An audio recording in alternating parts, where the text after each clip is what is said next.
When we talk about digital transformation for cities and for businesses, the biggest challenge is to educate the people.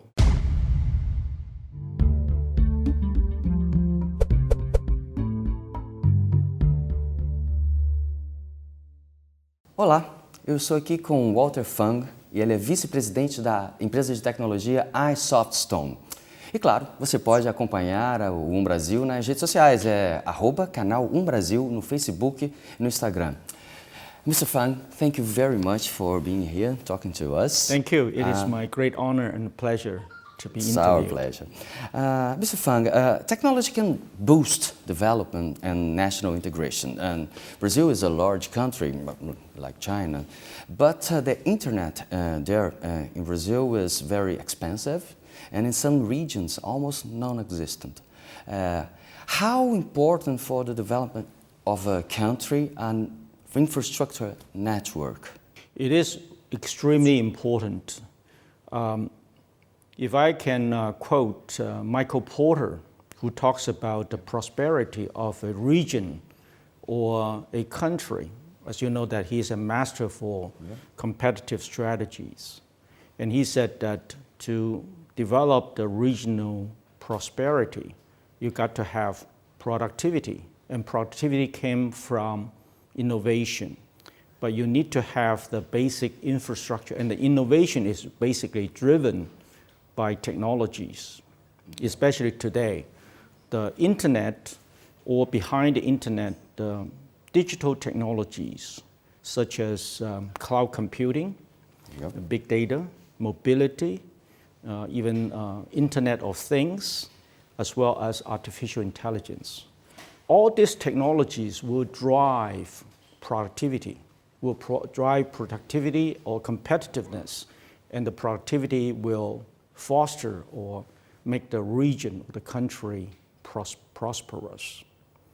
But to have all these technologies usable by a majority of people as well as the businesses, you need to build a modern infrastructure. I know that we talk about infrastructure, normally we talk about the road, the bridge, the pipes, communication pipes, the network. So the modern technology, the communications network, is extremely important. In Brazil, I know that you are very resourceful. After all, Brazil is the largest economy in Latin America. Your economy is driven by exportation of very good resources. Now you should have, in my opinion, in my humble opinion, you should use the income to build up modern infrastructure, such as we now in the 4G, and pretty soon we'll have the 5G. And with this modern communications network, including the wireless Wi-Fi, and also the network will enable the Internet of Things, such as the NB-IoT, the narrowband Internet of Things, and that will enable the installation of very many sensors, many of the cameras, many of the mobile devices, and collect the data and use the data to drive better decisions for the decision maker, for the businesses, and to provide convenience for the citizens. And all of this will drive productivity. And I said productivity will drive prosperity.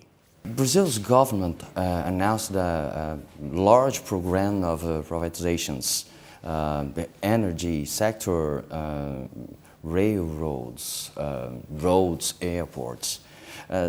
Do you think the Chinese investors will be willing to participate in this program of privatizations? And if your answer is yes, which sectors do you think that it will be more attractive for Chinese investors? I think your assessment is quite right on. I think you may have heard that the Chinese government has proposed the One Belt, One Road initiative, or Belt and Road initiative. Even though the modern days Silk Road or Maritime Silk Road is focusing on the China, the Asia and the Europe corridor, as well as the South Asia. Brazil is definitely in South America, far from China, but the spirit of Belt and Road is really to export the excessive production capacities of China, and also to improve or to encourage the connectivities between people, between businesses, and of course between governments. So I think with that initiative, many of the Chinese enterprises in many sectors would be willing and would like to go out of China to invest in Brazil. I know that we have been investing in Brazil, mostly in the natural resources arena. But in the new decade, I think the Chinese firms will be very interested in, you talk about the energy sector, especially renewable or green energy, even in the basic constructions, for example, the railroads, the harbors, the bridges, the highways. And China has been doing very good in this area. China's construction has been quite advanced. So we are building all of this around the world. But coming back to my industry, which is called information and communications technologies or software and services business, we are also very, very much like to collaborate with the enterprises in Brazil and work together. I gave a talk 2 days ago when the distinguished delegation visited my company, iSoftStone, to talk about let's collaborate to build a better, a more beautiful tomorrow. After all, we're living in a small global village. It's like global warming, to use the resources more efficiently, to have inclusive development, to make the government even more efficient as a service government, to help the people, to help the business. It's a global issue. It's not just China or any other countries. And I think we can work together, and we will be very happy to work with the local Brazilian companies together in smart cities and digital transformation of businesses and cities. Yeah, you mentioned the One Belt and One Road strategy or initiative. It's a pretty recent kind of policy. I think that's 2013. 2013, yes, you're right, proposed by President Xi Jinping. Yes. Yeah, and I think there's more than 60 countries involved, but all of them in Eurasia, I think so. I think so. And South America is pretty far from here. It's the other side of the planet. I'm still feeling the jet lag of my trip. But do you think that's not a hindrance for Brazil and other South American countries to be included inside? Yeah, I think, as I said, we're living in a very small global village, and globalization cannot be reversed. Of course, globalization also needs to recognize the local requirements. So the better term is called localization. On one hand, to be global, on the other hand, to be local, to really meet the local requirements and work together. So I don't believe, thanks to the internet, as you mentioned, thanks to the technologies, I think the people are much closer, even though we are far away from each other, separated by the Pacific Ocean and so on. We are still close, and that is why the spirit of Belt and Road is really the spirit of connecting people of both regions, or all the regions, all the people in the different continents, and we work together. I think today we are seeing the upcoming BRICS countries meeting, so even as far as Africa and so on, we should be able to work together. Mr. Fang, I suppose you are aware of the economic crisis of Brazil in the last few years. Do you think that Chinese investors will be afraid to invest in Brazil nowadays, or Chinese government and investors, they prefer to look at long-term relations between this country? So there's no problem at this point of time, Brazil is in crisis, but it will be Brazil as usual in the near future. What do you think about it? Actually, I'm more optimistic. I think if you look back in 2008, we have facing the financial crisis around the world, not just Brazil, not just South America, but also even in China. Fortunately, I read about the Brazilian's GDP has come out from the bottom and started to show some lights. For example, the first quarter of this year, the GDP growth is around 1%, even though it's a small number, but it is definitely a growth phase of the economy. I think the investment from the Chinese enterprises, including ourselves, we're always looking at the longer term. Okay, we definitely have to judge the capacity, how much we can invest. But I think in the smart cities and in some of the projects that I'm familiar with, we are using something called the PPP model, the public-private partnership model. And also, it's not only one company working on huge projects in the smart cities. We are working together in an ecosystem. For example, we're working with some companies like Huawei, who are already in Brazil, much ahead of the time that we have been trying to get into these remote countries. So we are a long-term partner with Huawei, and also because the business sectors that we focus on, they are very much in the ICT infrastructure, and our company is working mainly on the end-use industry solutions or applications. So two of us together will offer the end-to-end comprehensive, complete solutions. And we can go together to Brazil and also working with, very important, to work with the local companies and work together in the areas that you mentioned. Yeah, you mentioned, Mr. Fang, the concept of a smart city. And your company is one of the leading enterprises in this.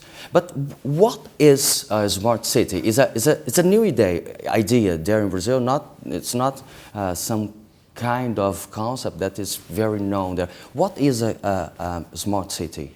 Well, in a nutshell, we talk about digital transformation. We can look at the smart cities as the digital transformation of cities, like the digital transformation for businesses. The objectives of smart cities is to exploit or use technologies, especially the ICT technologies or digital technologies, to provide better citizen services, to upgrade, to modernize the industries so that we have more sustainable, more long-term business or economic growth. At the same time, we use the technology to have more efficient, more sustainable energy resources usage and reduce waste, reduce pollutant. So, and last but not least, to provide better city services or city governance. So, from an economic perspective, how to upgrade, how to modernize the industries or businesses, how to provide citizen services to be more service-oriented, to provide more convenient services for citizens, such as smart transportation, smart living, and so on, and to be more environmental friendly, to have more sustainable natural resources usage and reduce waste, recycling, and so on. And last but not least, to provide better city management or city governance. So these are the objectives of smart cities. If you heard or you know about the Sustainable Growth Goals, the SDGs, the Sustainable Development Goals from UN, this is very much aligned with that goals, the 17 goals of SDG from UN. And behind this is to use the latest or the modern technologies as an enabler to make all this happen. Mr. Fang, some academics and even some people from some corporations are worried about down effect of the artificial intelligence in the labor market. governments can do something to mitigate we're talking about job destruction. I don't, of course, the services are better, but there's a kind of job destruction. What governments can do to mitigate this problem of in the labor market? I think very, very good question. I think artificial intelligence should be looked at as a tool. On one hand, artificial intelligence, the robots, will help to make the productivities, to make the automation even better. I think that was Bill Gates. He told that robbers should pay taxes too. That is a good suggestion. So if you look at just from a job market or from the work opportunity, the job opportunities or just employment rate, definitely the artificial intelligence will reduce the low-level position of jobs. If you look at the modern factories, there are lots of robots working in the factory. China has gone through that period, the last 30 decades. If you look at the factories in China over the last 30 years, there are a lot of workers in the assembly line to do very low-level assembly jobs. And those jobs should be replaced by robots. So the question is, how do we mitigate, how do we balance the two ends? I believe that we should attack the problem from both ends. On one hand, we need to create jobs for the lower skilled blue-collar workers, or the majority, the mass of the labor workforce. And there's still a lot of opportunities there. But on the other hand, we should use or leverage the artificial intelligence and build up the high-end, the more skilled workers. Even though the number of workers, the skilled workers or knowledge workers would be in a smaller number, but their production, their productivity, and artificial intelligence also can be looked at as intelligent assistance to these knowledge workers, to the designers, and to the management or the control of the process. So, for example, who manage the robots? You need knowledge workers. So that's my point. You need to look at, on one hand, the high end, the very high value, very knowledgeable workers. At the same time, you look at the mass of the lower level skills of workers, and then find the balance. And I believe that that's doable. That's very doable. So I think that's what in China, when I go to the remote cities, the remote areas, the inland of China, my suggestions to the local governments is the same. You need to look at both ends of the job opportunities. Don't look at just one end, because, as I said, productivity drives prosperity, and technology drives productivities. So if you look at only one side of the pendulum, will be imbalanced. Yeah, and in regions like Latin America, there's the greatest part of the job market is occupied by people with a low qualification. In regions such as that, it's more of a challenge, this transformation, this revolution, technological revolution, isn't it, Mr. Fang? Yes, indeed. I think that is why the education or in general, the talent development or human resources development is very, very much important, very important in this whole transformation. When we talk about digital transformation for cities and for businesses, the biggest challenge is to educate the people. We cannot forget that we must have inclusive development. The digital divide, the have and have not, we need to look at both ends and create very good education programs and have, you talk about the basic infrastructures, but use the communications, the ICT infrastructure to help even the people less fortunate or less educated people and bring them up. In this aspect, I think China, if you remember, China has successfully lifted millions of people out of under the poverty line and lift them up. And even today, we also have programs we call precision poverty alleviation program, and use technologies to address those group of less fortunate people and look at the root cause why they are under poverty line, what needs do they need, maybe better job, maybe education, maybe something. But I think we continue to do that. Mr. Fang, artificial intelligence and data technology has worried some peoples in what regards to privacy. Dissidents all over the world, including in China, are worried about this new kind of surveillance. What's your opinion on the subject? I think in a data-driven world, yes, governments any government has more tools to. Yes, I think this is a big subject in terms of today. Everybody talks about big data. Everybody talks about the big data as the new crude oil to produce, turn into value. But data is a kind of a virtual commodity. I use a very simple example. If I have $100, the money, if I use it, then it reduces and it's gone. Now data is different. So if you use the data can it's virtual. So data can be repetitively used. So we need to look at the data, the ownership of the data versus the usage of the data is very different. I own $100. If you use my $100, I have gone, right? Yeah. The money is gone. But data is different. So we need to separate the issue between the data ownership and the data usage and the data access. And from that perspective, first of all, the security of the data it cannot be compromised.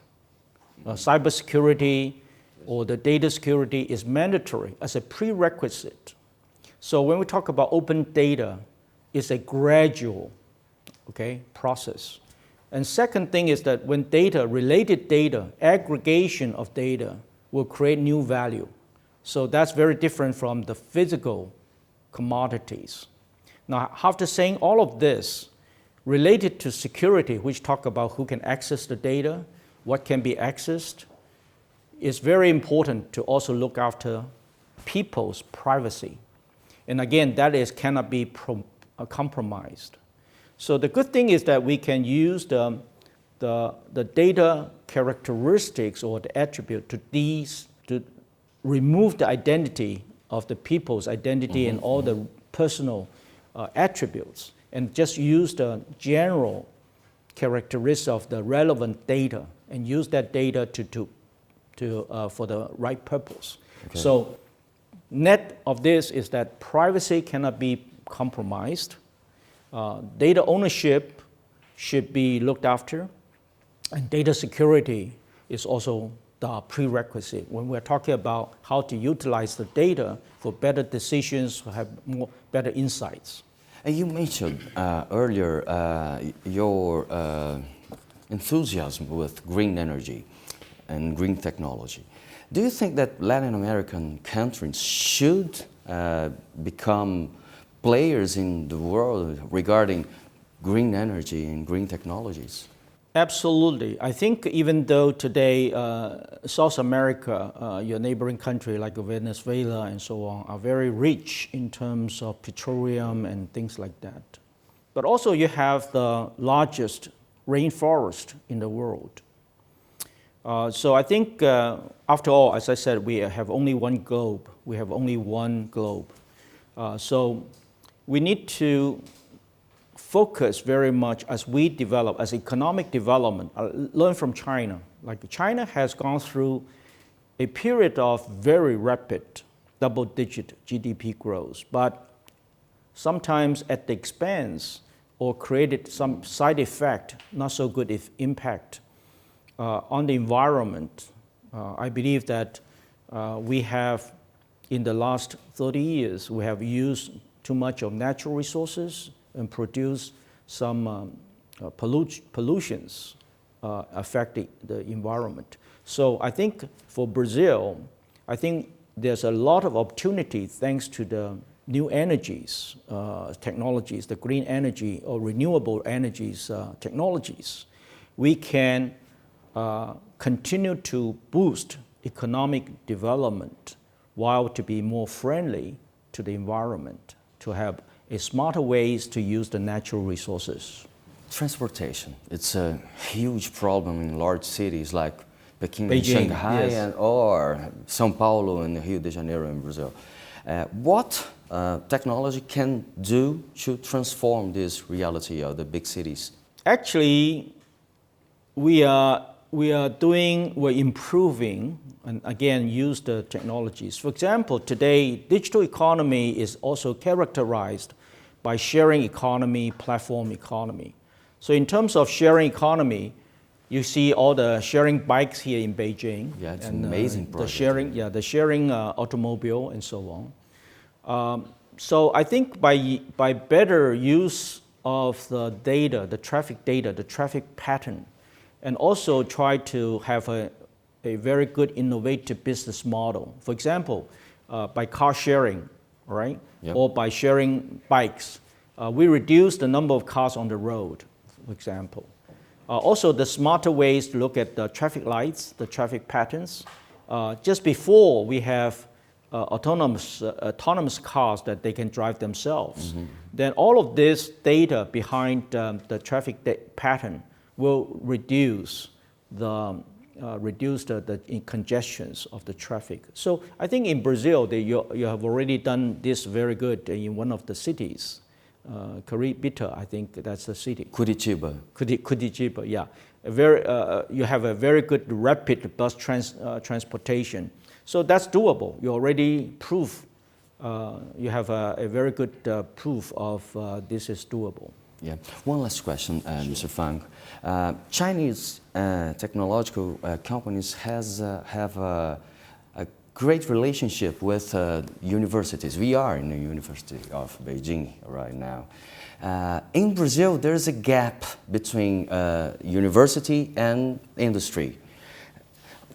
Do you think that it's something that Brazil should look at? Absolutely, absolutely. I think because remember, the basic theme is that technologies drive innovation and productivity drives prosperity. Now, there are a lot of technologies. Companies like us, private businesses, they are more focused on the practical use of the technologies to apply that to solutions. However, there's a lot of R&D, research and development required. For example, in China, when we talk about we build environmental protection or monitoring and protection solutions, we work with the universities. They built Tsinghua University, Beida, just here. We leverage their capabilities to build a very good mathematical model because they have done a very good job in research. We're also working with foreign universities like MIT, because they have a media lab, they have the city science, and they have experimented or proposed to do a better urban planning. Because in the past, urban planning is done very narrow view, but the city is actually a very complicated organism. Not only that, when you do the city planning or urban planning, you need to look into, or you need to consider many factors. Economic factors, the population distributions, the demographics, their lifestyle, and recreational, educational, healthcare, all of this together, and energy consumptions, the waste controls or waste management, and all of this should be the factors to plan a city. But after you do the first cut of the planning, city will change. Yeah. It is as if city has life. So we need to continue to use the sensors through the Internet of Things network to collect all this data and then continually monitoring how the city is growing or changing and make the urban planning adjustments accordingly. So I think coming back, it is very important to have the collaboration between the enterprises as well as the R&D and research academia communities. And so to take their research results and put to use or commercialize it and use that in the real life projects. So we are doing that. But again, it's not just the R&D or academia or research institutions. We talk about today we are living in a sharing economy, and we are living in, we need to have a very good ecosystem. So the financial institutions, the government, the private sector, business, the research and the academia, university, communities, and all we need to work together in an ecosystem. Mr. Walter Fang, thank you very much for the interview. It was a great pleasure. To Thanks very much. Thank you. Thank you.